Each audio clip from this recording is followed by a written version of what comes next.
आज यो 9 दिनको म लन्चमा बसिरहेको छु। मसँग टोटल क्यालोरिज भन्नाले यहाँ चाहिँ अब मासु रहेछ, परेवा हो। अब परेवा कतिले खाने हुन्छ खाने हुन्न, तर मैले चाहिँ परेवा खाइरहेको छु।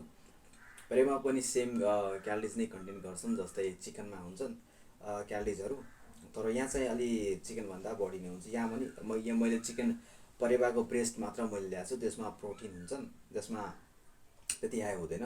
तैपनि यो क्यालोरिज यसमा बढी नै छ। भात चाहिँ मसँग 100 ग्राम रहेछ, अनि साग रहेछ है, अनि अलिकति स्यालेडमा मैले काँक्रो राखेको छु, अनि त्यसपछि गाजर। टोटल गर्दाखेरि है 1 2 3 4 5 यो टोटल 500वटा आइटमले मिक्स गरेर हेर्दाखेरि टोटल कतिको क्यालोरिज भइरहेछ भनेपछि टोटल 500 क्यालोरिज भइरहेछ।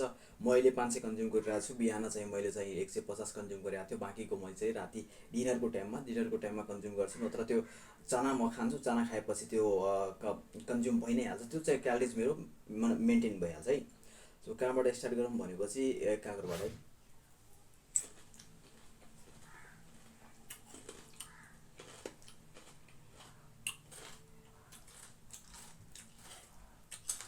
आज त प्रोटिनको लागि मैले दाल राखेको छैन,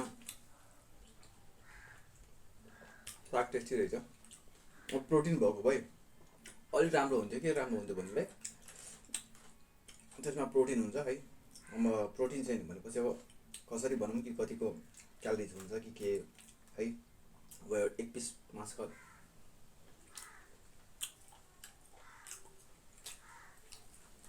टेस्टी नै रहेछ।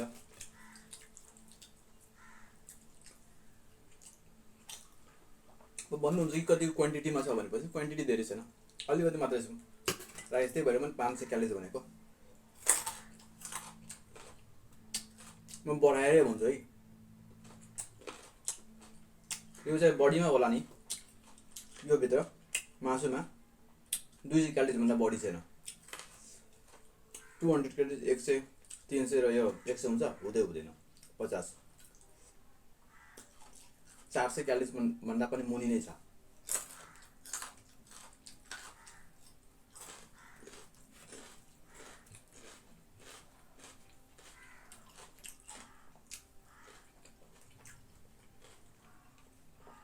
बिहानको ब्रेकफास्टमा मैले त्यो मेन्सन गर्नै पाएन, के थाहा छ तपाईँले? राति मैले कतिको कन्ज्युम गरिरहेको थियो त्यो मेन्सन गर्न मैले भ्याएन, मलाई यादै आएन। त्यही भएर म अहिले भनिदिन्छु। अब त्यहाँ स्न्यापमा हेर्नुहुन्छ कतिको क्यालोरिज रहेछ भने अहिले एक्ज्याक्ट म बिर्सिरहेको छु, त्यो स्न्याप अहिले बिर्सिरहेको छु। म तपाईँलाई के कतिको रहेछ त्यो म त्यहाँ लेखेर भनिदिन्छु ल।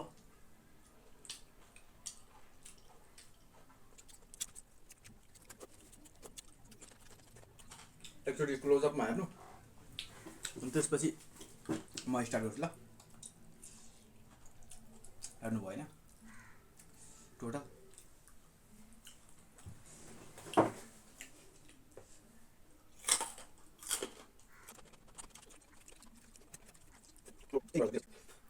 बिचबिचमा यस्तो केही छ भने म कुरा गरिरहेको छु। अब तपाईँले सोध्नुहुन्छ भने कि मासुलाई पनि ओइल नदिकन कुक गरे हो, त्यो त त्यसरी नै कुक गर्ने हो म, तर यो म कुक गरेको छैन। त्यही पनि म जति बेला हुन्छ नि म कस्तो खान्छु भनेर सबैलाई थाहा छ भनेपछि त्यसरी नै कुक गरिदिन्छ है।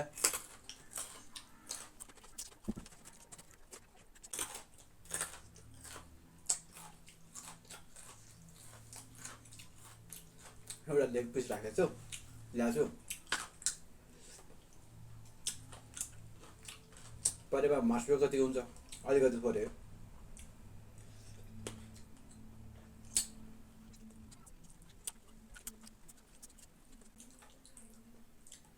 नाउ